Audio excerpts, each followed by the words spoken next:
Hey boys and girls, Curse Curator with my lovely content, and today we have another Curations visual novels. Today's episode is based around Raging Loop. So this has been a long time coming. This is one of my favorite games I have played in a long time. I 100% the entire game, and oh boy was that a chore. I'll be honest, I didn't expect it to go so hard, but it did. So I should first break down, well, of course, what the game is, a description. So it has a very odd name in Japanese, which I cannot pronounce, so I'll try and sound it out. Rai Jin Ji Lupi, which just means raging loop. So, description. After breaking up with his girlfriend, grad student Haruki Fasaushi goes on a motorcycle trip to forget her, only end up stranded in a remote settlement of Yazamasu. The next day, as he's repairing his bike, a mysterious mist drifts in, and all the villagers shelter inside their homes. Confused, Haruki sees a mysterious figure, with the body of a human and the head of a wolf, that kills him. Haruki finds that instead of dying, however, he has instead looped back in time. After managing to hide from this creature of his time, he discovers the village must engage in a ritual known as a feast.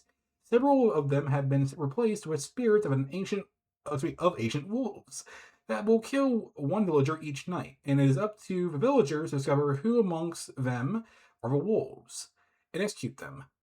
Caught in an all-out war of doubt and trust, can Haruki survive and discover the mysteries behind the feast in his looping?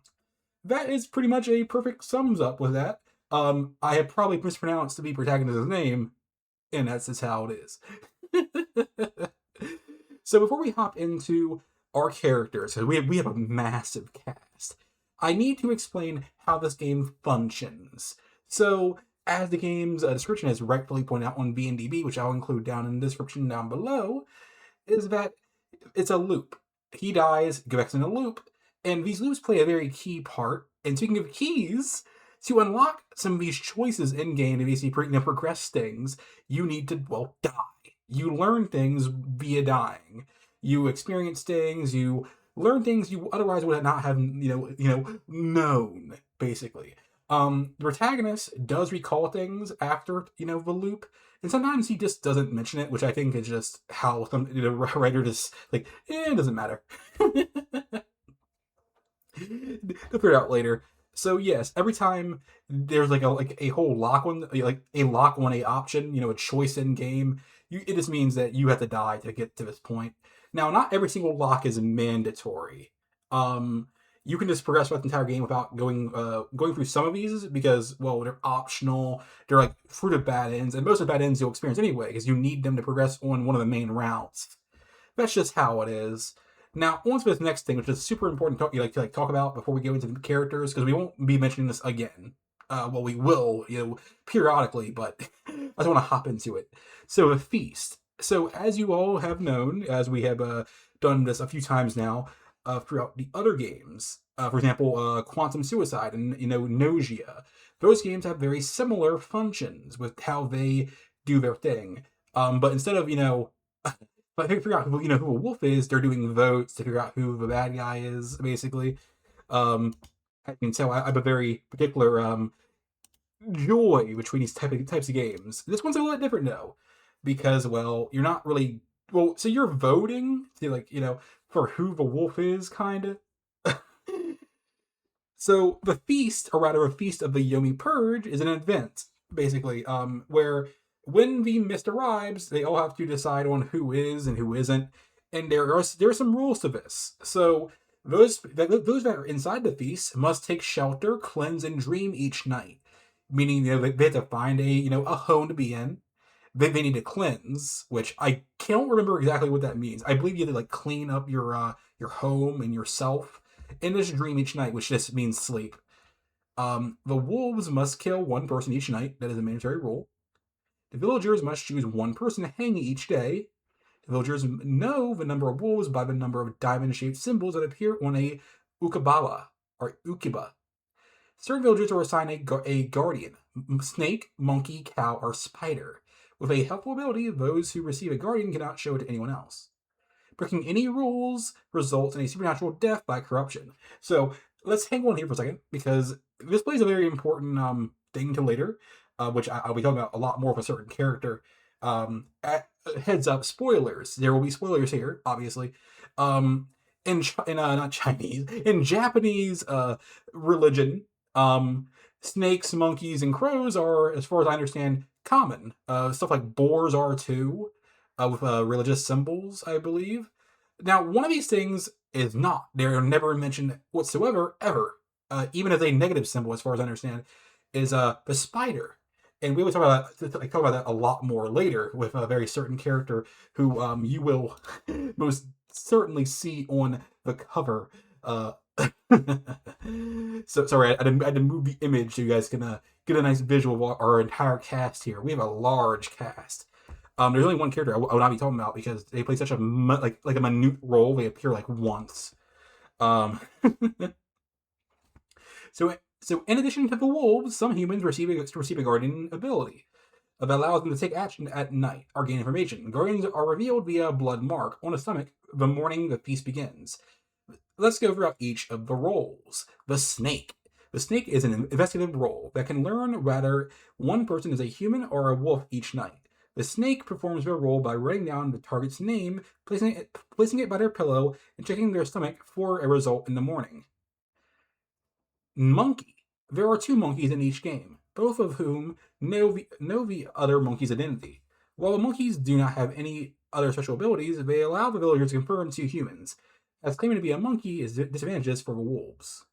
Which to me, I'm like, that's cool and all, but they're literally one of the rules literally states that you cannot reveal, your thing. Which kind of, like, what stops a wolf from saying, "Oh yeah, dude, I'm a monkey."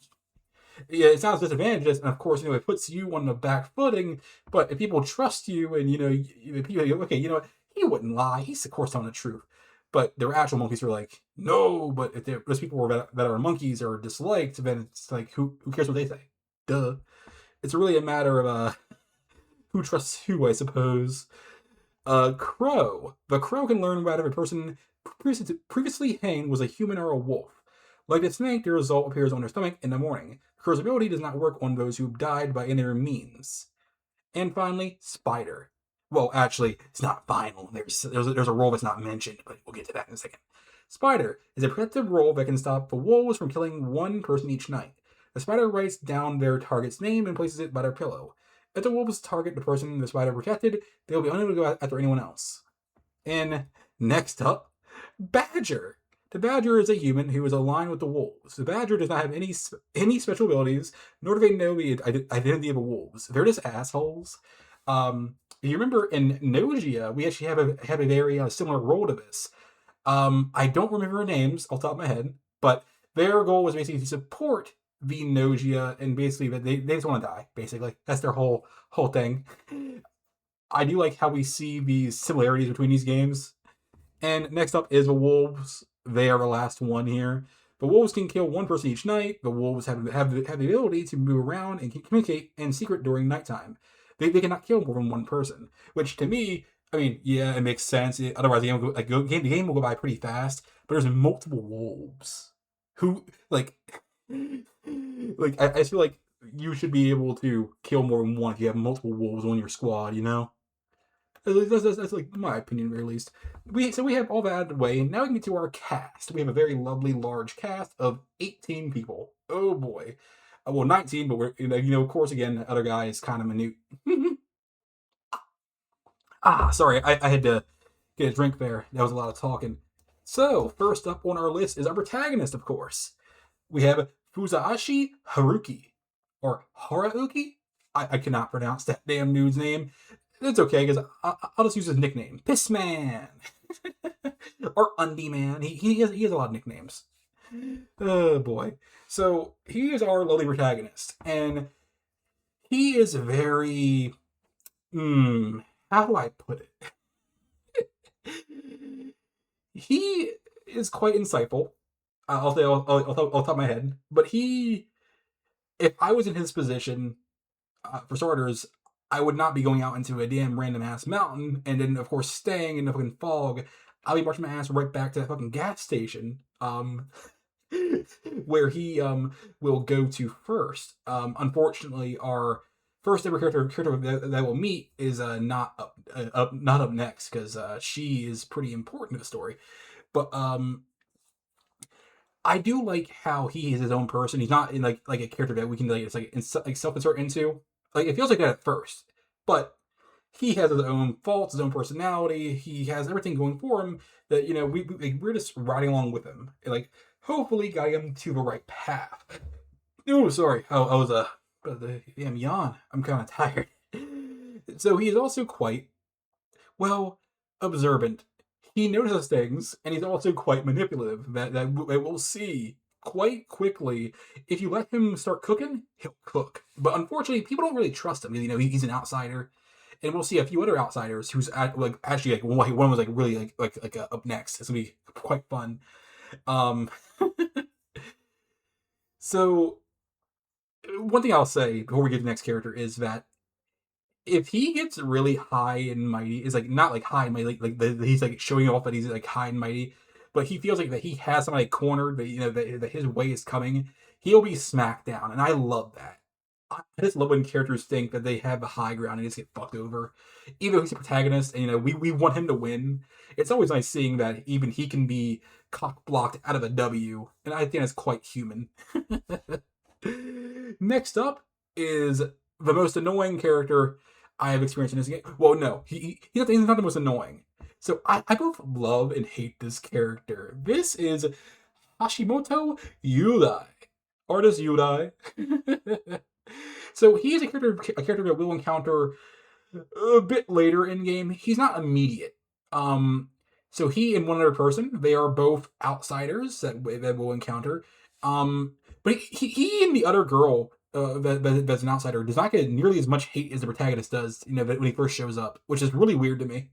It's really weird. The protagonist feels like he's got like chopped, and they all just like, oh, it's whatever. I'm like, what? So he at first feels like a character that he's whatever. He's a nobody. He's not somebody we should worry about. Immediately that goes outside the window at the first damn boat. This is the character that displays his skill. He's not just so he's just like the protagonist in a sense. So he's very observant. He sees things.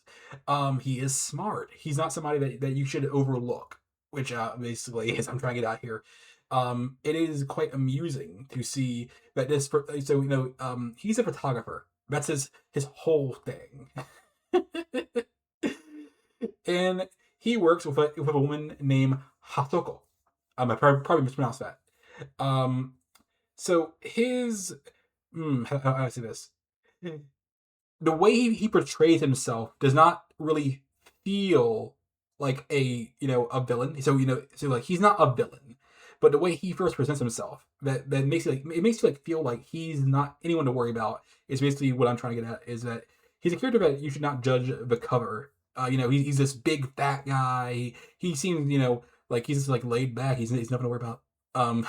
So I'm starting to loop again. So let's get to our next character. This character is a bit more. He's a bit more out there. So this is Kamoshida Chikamuchi, or just Mochi. So this character is a little different, just a smidge different from everybody else. So they, as far as I remember, it has been a bit since I have really gone through all this. I've been so busy with school since I've been doing all this shit. They cross dress, which is pretty damn cool. It's always amusing. So this character is really fucking blunt, like super blunt. But they're not a character that we should really overlook ever. They are really, really cold-hearted. They will fuck you over if given the chance. But generally, they portray themselves as kind of friendly towards our protagonist. Not too friendly, of course. It's really more of a poke and prod thing, as far as I can recall. They're poking to figure out how the protagonist works, and oh, cool. They are, I believe, close friends with a certain other character who we'll get into very shortly. So this character is another high schooler from the village of Fujiyoshi. Chigamochi has an odd and playful personality. He follows his instincts, and this natural institution is proven right. Yeah. Um, so outside of the other character, which we just talked about, this guy, he is also another problem during votes and such. But not too big of an issue, honestly. I can't really recall that they are the wolf too much. Oh boy, it's getting hard to remember all the damn wolves. But let's go to our next character. Ah, Makishima Haru. So this is a character that we can romance, and I have issues with that. I have a lot of issues with that, considering her age. So she is a student. Haru is a shy high school student from Fujiyoshi. She can be a little ambiguous in her manner, sometimes saying things that no one understands. Haru is Kanzo's granddaughter and lives in room 201 of the student dorm. So she is man, it's really hard to it's really hard to describe this character. So, hmm, I can say it like this: she is a character who she is not what she seems, and that's how I'm gonna describe a lot of these fucking characters. She has a lot of things going on with her that at first you don't really notice it until you go through her route, and she knows a lot more than she's letting on. She is spoiler, so I'll give you a second here to click off the video or speed ahead. She's a fucking telepath. That plays a role. So just to put that there. She also has a split personality, which does not really appear unless you're on her route. She gets fucking possessed, basically, as far as I remember. And she's one of the first routes that I actually do. And so she's fucking 15, man. And that's why I'm so conflicted on her. And so I have to rank each relationship, which I'll do towards the end of the video. There are 3 romances that I can really recall off the top of my head. I think there's only 3 actually. And you can pursue all 3 women. It's a thing. So let's go to our next character. This guy will be a very short and sweet and simple one. He's an old dude. He's Makishima Kanzo. He's a hunter, and how I surface. He is a strong-willed and charismatic figure. He hunts wild boars and deers and lives in a house next to the plaza of Yazamuzutsu or Yamazu, whatever the fucking name is. He is a character who is quite distrustful of the protagonist, and honestly for good reason. He's trying to protect his granddaughter. He's trying to protect the village. Trying to protect everybody. He's one of the few characters who I'm like, what's really stopping this dude from just blasting everybody for real? I can't actually recall him ever being the wolf. I mean, I could be wrong. I can't really recall. But he is nobody to like really worry about too much. He's quite predictable. He is very predictable, and he's quite stubborn. He's he can follow the typical tropes of his character basically. Nothing too special there, which is okay. Oh yeah, he was a wolf, I think. All right, next character. This character is another character we encounter. She is an outsider. She is Mayama Hazuko. And she's quite lovely. She's a journalist. She's from Kanto, and she is a freelance writer. She basically she goes all around Japan, and she does what's the word, culinary stuff basically. Beyond that, she doesn't really have much going on for her. At least in my opinion, she can die. She does do some, of course, spoilers, some dimensional travel. Of course, some time loop shit. Which there's not really too much going on there. She also does some. I can't remember what it was, but she can fuck over the protagonist. I think there was a thing. There's a lot of fucking things going on, people. Forgive me. Our next character is Miko, or Michael, She's a little bit different for everybody else. So she is not an inhabitant of the village, as far as I recall. She disappears one day. This young girl was discovered abandoned by the Saraganwa Rapids, which led most of the Yamazu inhabitants to be wary of her. She has been given the nickname of Michael, simply because no one knows her real name. She is often cries "ba" like a sheep. So she does play a very large role. And I believe she does appear in a whole other game. It is DMIC, or excuse me, DMLC, Deathmatch Love Comedy. Uh, it's really weird to think about that this character, who is this some some little girl from this game, is she appears for a whole other game, which is pretty cool. Taking on it from that, so her role does not appear until towards, I believe, towards the middle end of the true route, or rather a true end. I don't want to spoil too much because she plays a pretty integral role, but she is the key, is what I'll say. She plays a very large and important role, and the protagonist actually protects her to a quite large degree.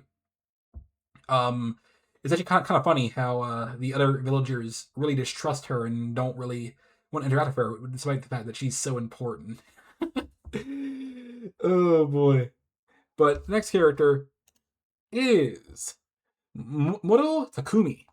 This character is a fucking farmer, basically. I believe he has a thing for one of the ladies, which is a thing. Takumi is an easy person to talk to who does all sorts of manual work around Yazamuzu. I cannot pronounce the fucking name. Lord. So he is naive, and he's, I believe, one of the few characters who's not outright hostile or mean to the protagonist. Of course, he still does the whole avoid thing because he's peer pressure, but overall, he's not bad. He will listen to protagonists, as far as I remember. Now this next fucking guy, oh man, Nazato Kayunsu. I cannot pronounce that, but you know what? You're used to by now. He is arrogant, but do not be twisted. Do not be twisted. Despite his arrogance, he does have a low self-esteem, and he does have honor to him, which does play a role later. And I do enjoy him. He is a quite interesting character. Because he says going through the damn fucking ringer, dude. Insanity is one of the things he experiences. And he's often blamed because he's just a fucking rich dude. And people want to blame rich people. And it's really fucking sad. Because he's just really trying to just chill and not be fucked over. It's not going to happen like that, buddy. Sorry. So he is a resident of the village and a second son of the Nazaato family. He has a background in medical studies, but has not had a steady job over the past few years. He returned recently and lives in the family mansion. So he's someone who he's not too liked, but he's more like a protagonist, very least, because at least this guy lives here, despite the fact he left and came back. It's a little different. I like them because he does have some pretty funny interactions with the protagonist, and I believe the two youngest of the game. Not. You know what? We'll get to it later. We'll get to it later. Next up, this guy, Okaami Gigi, or rather the old wolf guy, or the old man who cried wolf. He's a super important character.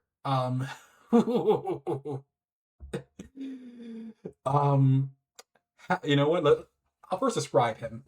This resident lives in a house near the graveyard of Yazamazu, spending most of his time scaring fellow neighbors with false prophecies that warn that the wolves are on their way. His behavior has earned him the nickname the Old Man Who Cried Wolf, but perhaps one day soon his mad ramblings will maybe proven true. So this guy, oh man, this guy, he's fucking faking it, dude.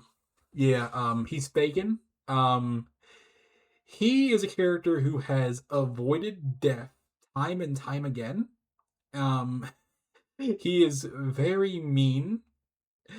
And so how he avoided death so long was because he has lived in this village for a very long time, since he was basically a small child, basically. He's like 95. Yeah, hold on, let me check. Yeah, like 90 fucking 5. And this how he's been like so how he avoided death, as far as I recall, is that he basically hid underground. That's how he avoided being hunted for so long. Which, I mean, in fairness, I mean, it worked, did it not? um He, like many other characters, does he does do murder. He does blackmail, which is really fucking funny. um, oh man, he's a character that really throws everybody through a loop, especially protagonists. Like, what? What? I thought it was just a dude who just said the same shit over and over again. Nope, he's just avoiding death like a total boss. Honestly, if I was in his shoes, I would do the same exact damn thing. He's like, who the fuck's gonna target me? I'm just some old dude spouting nonsense. And if you want to target me, you couldn't even find me. Which, I mean, think about it. Why were people doing that more? Because like he did it, and he didn't suffer any consequences. Oh, I think he's like homeless, so it worked in his favor. I'm not sure because like the rules really say that you need shelter, and technically, I guess hiding around was shelter, and so it worked out in his favor, I guess. Next up, oh, the baddest female. Unfortunately, not romanceable, as far as I remember. This is Orbe Kaori. She is a cook. She is the resident of the village, or a resident of the village, and she is in charge of a dining hall of the village. She's calm, but she is rather strict of her children, Yosanaga and Yoshizugu. So she is a lovely character who, how do I say this? She has a mental fucking breakdown, and I was going to include the image where she basically tries to stab somebody, but I felt like it was a little too on the nose.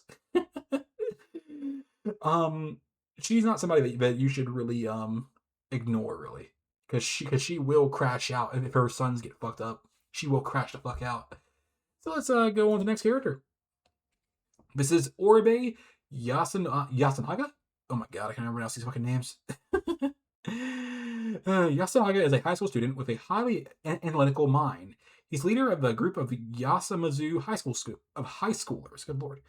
He is Kaori's son and Yoshiuzu's Segugu brother, currently living in room 102 of the student dorm.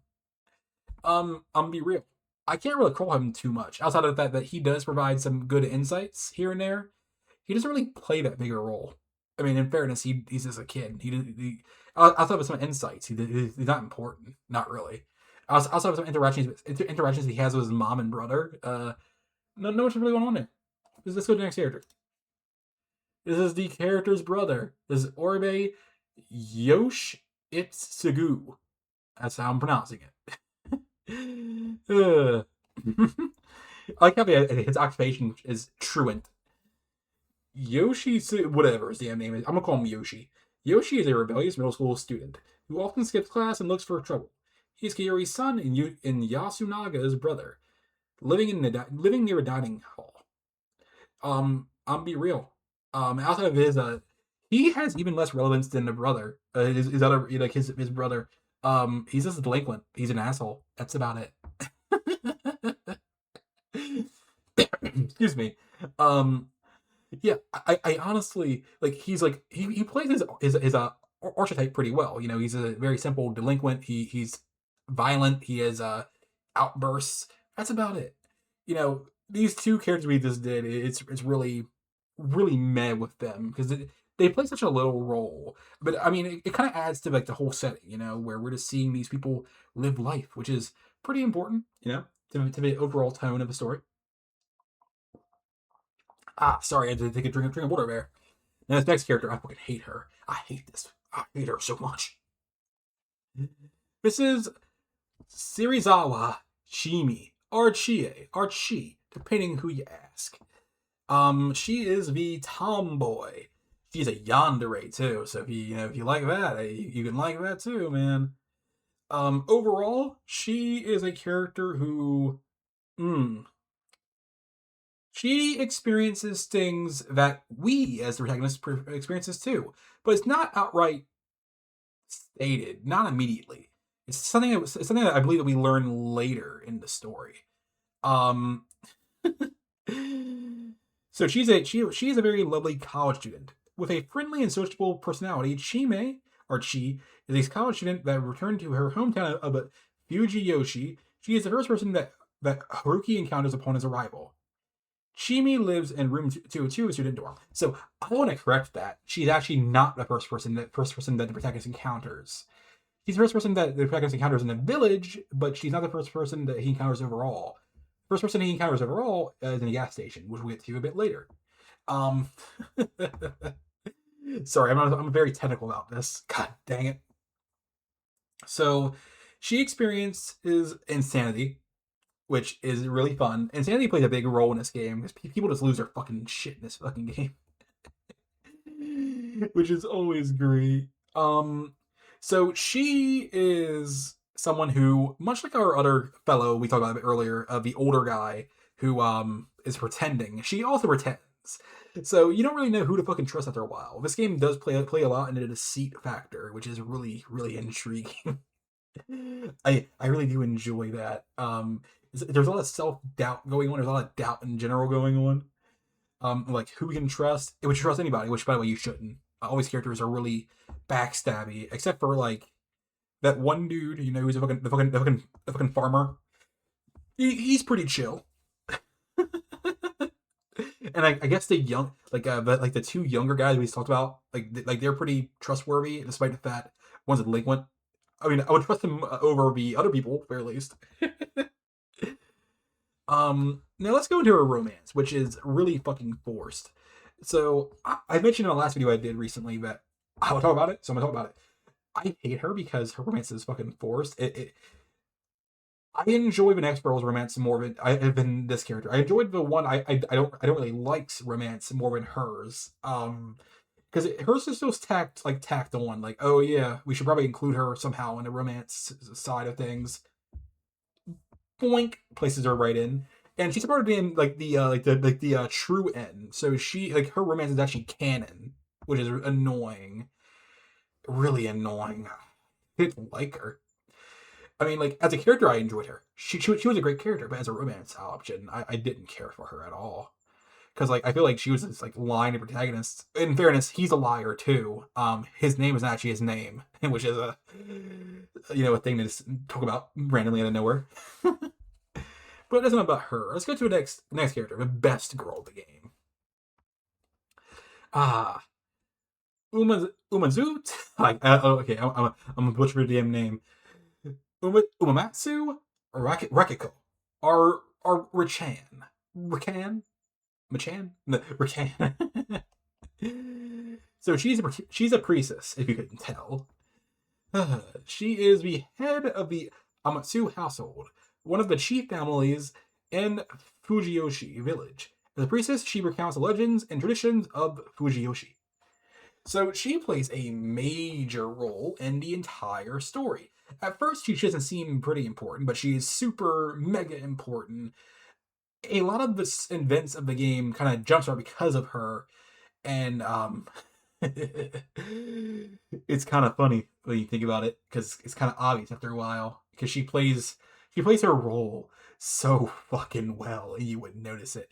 So as I said before, during the whole roles thing, Spider was mentioned, and spiders have no place in the Japanese religious mythos, as far as I understand. But yet she is a priestess who, her family's all about spiders, and she is. How do I say this? Well, it's okay, fuck it. Spoilers. with all sorts of spoilers. Basically, she is a fucking pervert. She is extremist. Obviously, I mean, she's religious. She has to be extremist, of course. I'm joking. I'm joking. Please don't attack me. She's another character who pretends like, you know, she's not who she's actually portraying herself to be. She's a prostitute. Did I mention that already? If not, she's a prostitute. Oh, she's also a giant fucking monster. Um, I mean that in multiple ways. I mean that she's a monster because she's a fucking murderer, but she's also actually a fucking monster, a giant spider monster of sorts. She's a monster girl, which is hot, but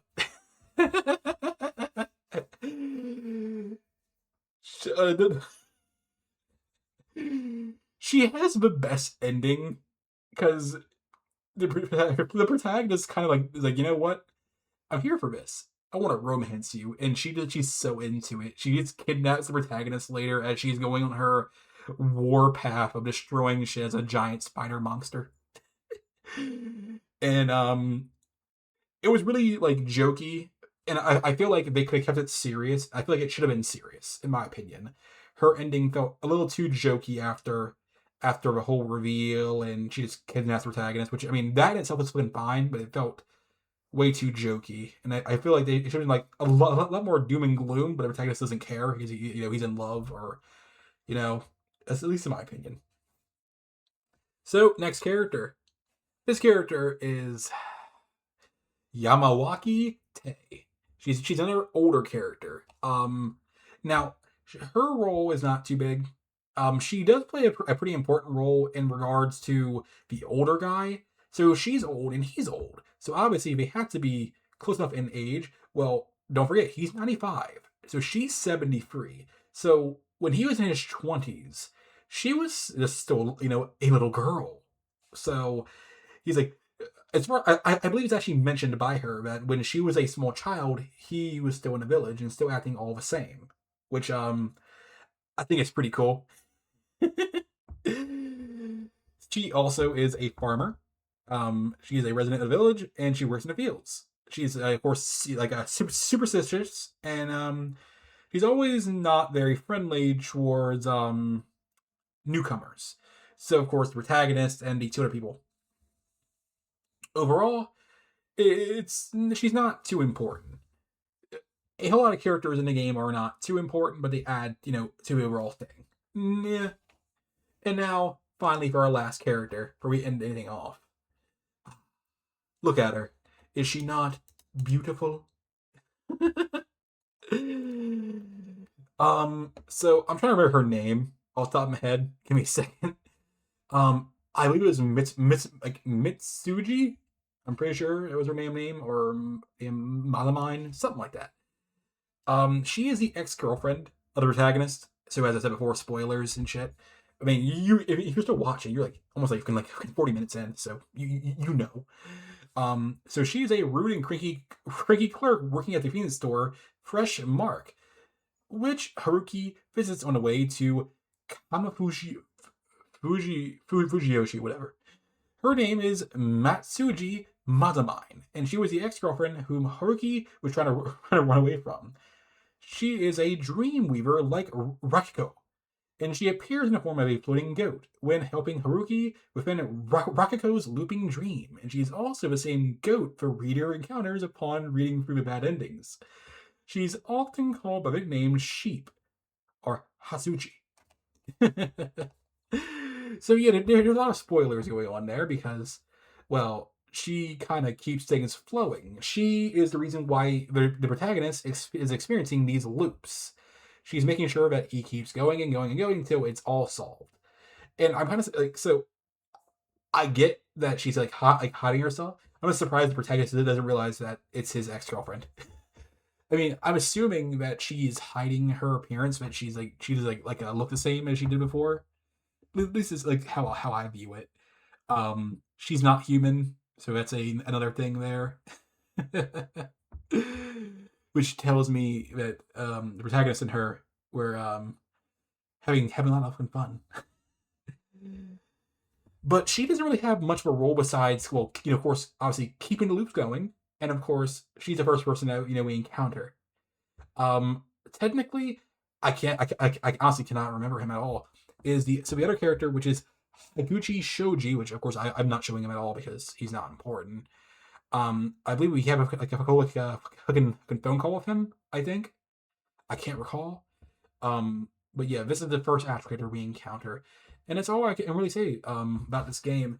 But let's first, before we end, let us discuss the romances, which we have, of course, three of them.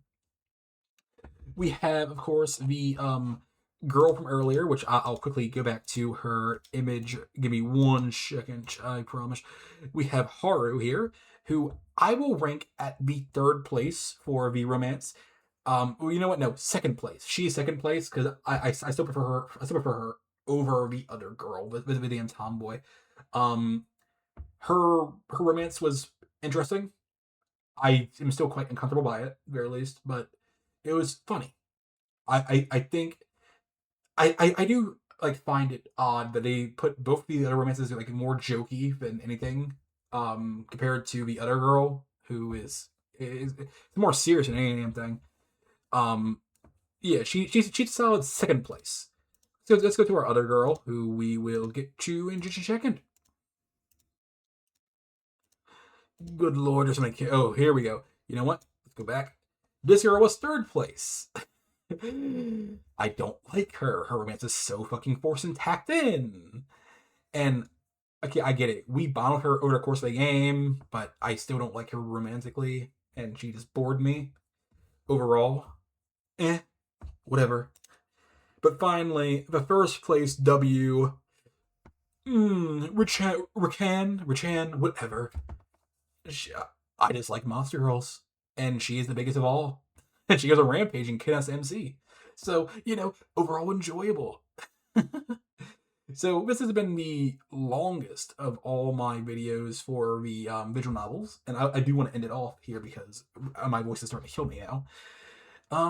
I enjoyed this visual novel. Honestly, I really recommend it, and I think you all should play it, no matter if you like this video or not. Um, it's one of those masterpieces. I think should be enjoyed by everybody. Because I mean, despite the fact I was gonna like spoilers, like hell here, there's still a lot that I did not talk about. There's still tons of things that you can still enjoy yourself, which is always great. Anyway, guys, hope you guys enjoyed. Please like and subscribe for more, and peace.